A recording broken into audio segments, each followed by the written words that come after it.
इस हवाले से मैंने खतरा मोल लेते हुए किसी न किसी आला तरीन हुक्काम बाला तक अब तक की हासिल शुदा मालूमात की रोशनी में आबदोज की हंगामी जरूरत का पैगाम पहुंचाया है कि कल शाम मैंने बाजार से बगैर नंबरों का एक नफीस सा चश्मा खरीद कर रख लिया है, जिसे बवक्त जरूरत आंखों पर चढ़ाने से मेरी शक्ल में खासी तब्दीली आ जाती है। इनमें से बहुत से इसी मखसूस तबके से ताल्लुक रखते हैं जो अपनी शबीना सरगर्मियों के बाद अब गोया ड्यूटी खत्म करके यहाँ पेट भरने आए हैं। बज़ाहिर तो इस कंपार्टमेंट में कोई काबिल तशवीश मुसाफिर दिखाई नहीं दे रहा। मेरा मतलब है पुलिस या फौज का कोई अहलकार।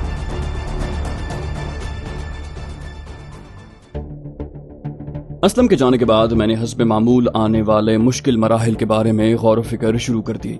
उसने तो अपनी तरफ से बहुत अच्छा मशवरा दिया था कि भटिंडा उतरकर 100 मील का फासला मुसाफिर बस के जरिए तय करके पटियाला चला जाऊं, लेकिन मुझे बखूबी इल्म था कि भटिंडा में मेरे कारनामों की वजह से वहां मेरे कितने परिस्तार मौजूद हैं। दर्जनों लोग मेरी शक्ल पहचानते थे, जिनमें दोनों सरदार घरानों से लेकर पुलिस अहलकारों तक सब मेरी शक्ल पहचानते थे। वो कस्बा बआसानी मेरे गले का फंदा बन सकता था। मैंने पंजाब के नक्शे का बगौर जायजा ले रखा था और मैं पंजाब मेल के रूट से भी काफी हद तक वाकिफ हो चुका था।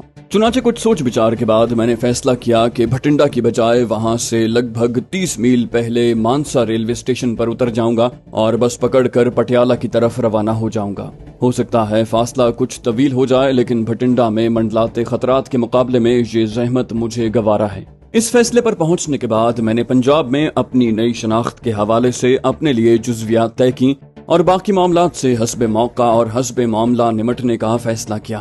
ताहम एक मसले का मैं बावजूद कोशिश के हल तलाश करने में नाकाम रहा।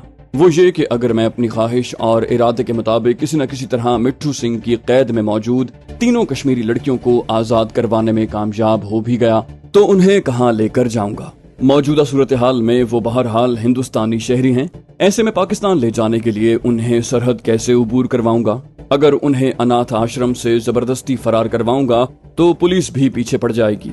ऐसे में उन्हें इस मुल्क में कैसे पोशीदा रख पाऊंगा? इन सवालात का कोई शाफी जवाब न मिलने पर मैंने इस मामले को भी हालात पर छोड़ दिया।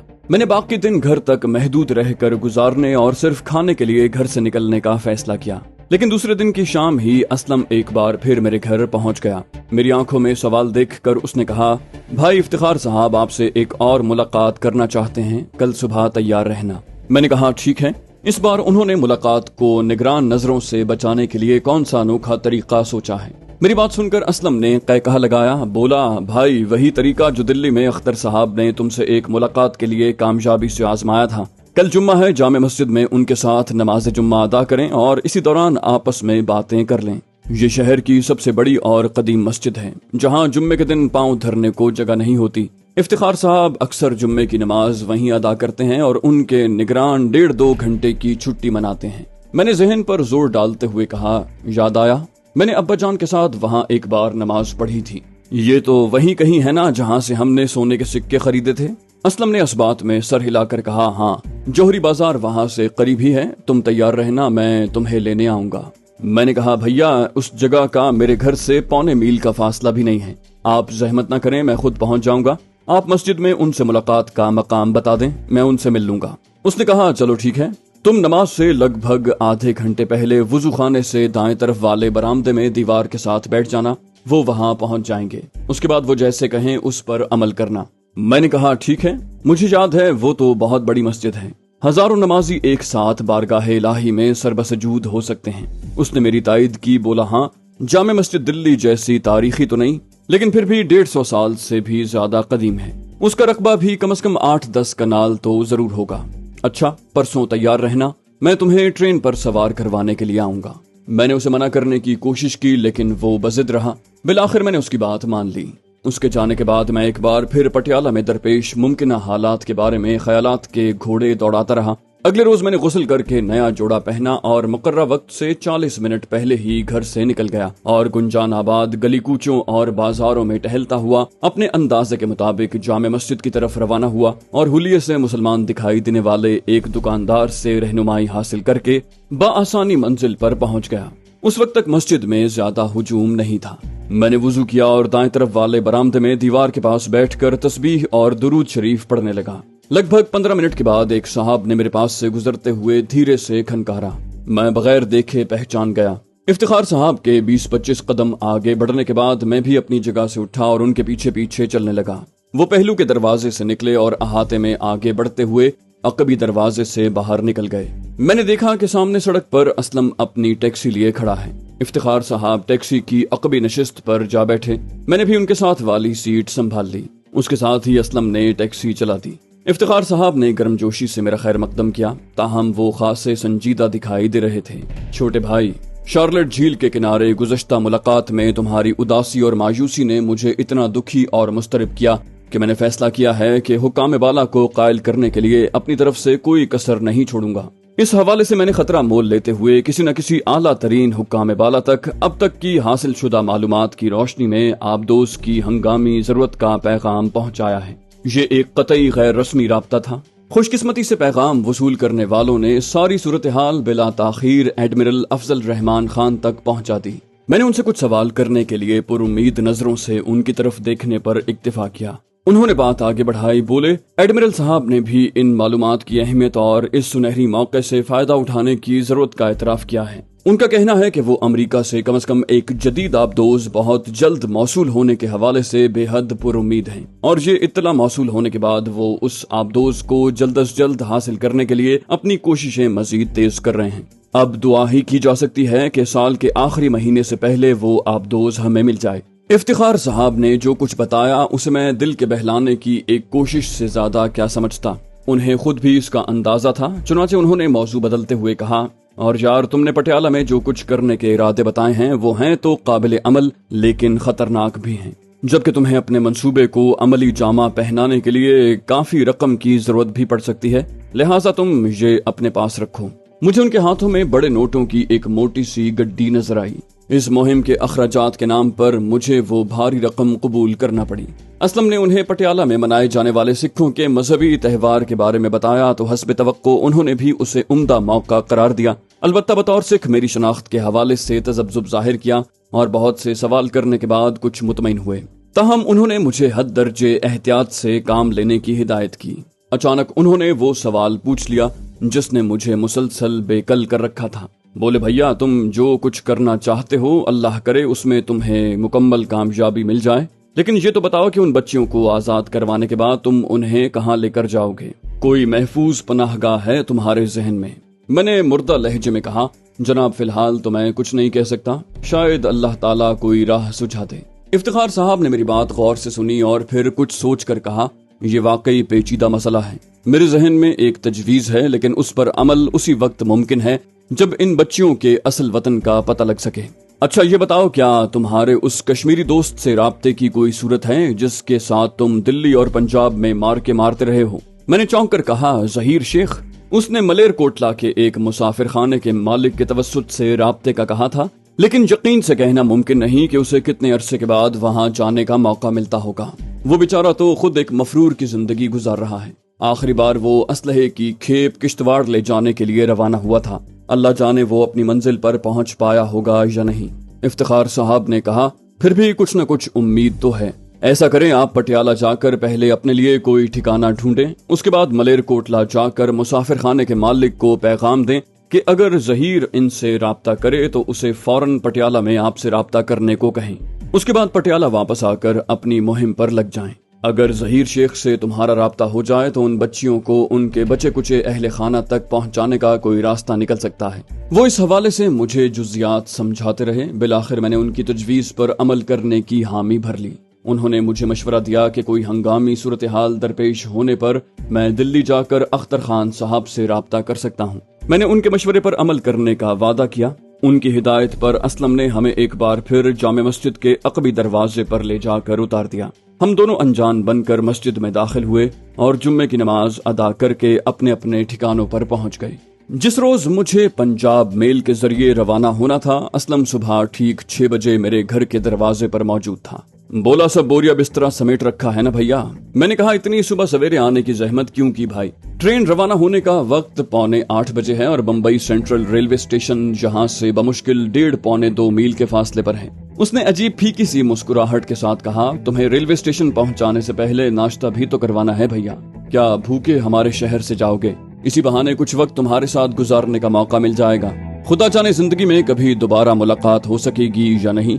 सच्ची बताऊं, इस मुख्तसर सी मुद्दत में तुम वाकई छोटे भाई जैसे लगने लगे हो। उसके लहजे में इतना प्यार और खुलूस था कि बेसाख्ता मेरी आंखें भीग गईं। मैंने उसे सीने से जकड़ते हुए बताया कि मेरा कोई बड़ा भाई नहीं है, अगर होता तो शायद उसी जैसा होता।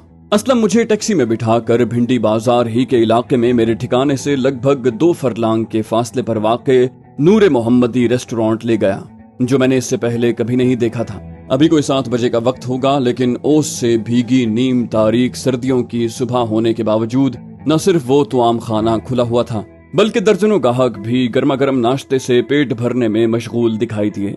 असलम मुझे साथ लेकर एक मेज पर जा बैठा। बोला, बॉम्बे में नाश्ते का ये मेरा पसंदीदा ठिकाना है।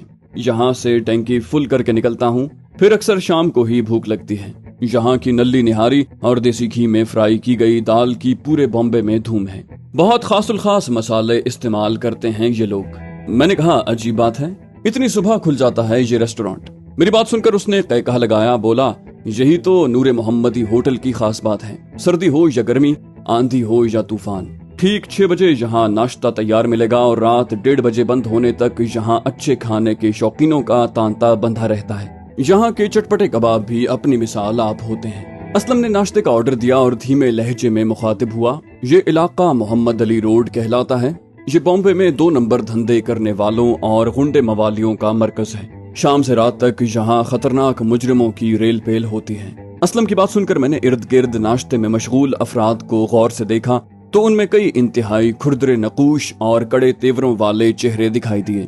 असलम ने मेरी नजरों के हदफ भांपते हुए कहा, तुमने ठीक अंदाजा लगाया। इनमें से बहुत से इसी मखसूस तबके से ताल्लुक रखते हैं जो अपनी शबीना सरगर्मियों के बाद अब गोया ड्यूटी खत्म करके यहाँ पेट भरने आए हैं, लेकिन किसी गैर मुतल्लिका शख्स को इनसे कोई खतरा नहीं होता। असलम ने मुबालगे से काम नहीं लिया था। जायके और मेयार के एतबार से उस रेस्टोरेंट के खाने अपनी मिसाल आप थे। मैंने असलम की तकनीक के मुताबिक डट कर मुरगन नाश्ता किया और शाम तक के लिए भूख से आजाद हो गया। नाश्ते की कीमत असलम ने चुकाई, जो मुझे बहुत मुनासिब लगी। मेरा मुख्तसर सामान हमने पहले ही साथ ले लिया था, चुनाचे हम सीधे बॉम्बे सेंट्रल रेलवे स्टेशन की तरफ रवाना हुए और नागपाड़े के इलाके से गुजरते हुए तकरीबन 10 मिनट में मंजिल पर पहुंच गए। रास्ते में वो मुसलसल मेरी अब तक की कारकर्दगी सराहता और नई मुहिम के लिए नेक ख्वाहिशात का इजहार करता रहा। अलबत्ता मेरी सलामती के हवाले से वो काफी मुतफक्किर था, क्योंकि ये मुहिम मुझे तनहा सरअंजाम देनी थी। मैंने उसे अपनी तरफ से इत्मीनान दिलाने की कोशिश की, लेकिन उसके चेहरे पर अंदेशों के साए बदस्तूर लहराते रहे। स्टेशन पहुंचने पर मालूम हुआ कि ट्रेन तो प्लेटफॉर्म पर लग चुकी है, ताहम उसकी रवानगी में अभी पौना घंटा बाकी है। वो वक्त हमने हालात हाजरा खुसूसन पाकिस्तान की सियासी सूरत हाल पर बातचीत करते गुजार दिया।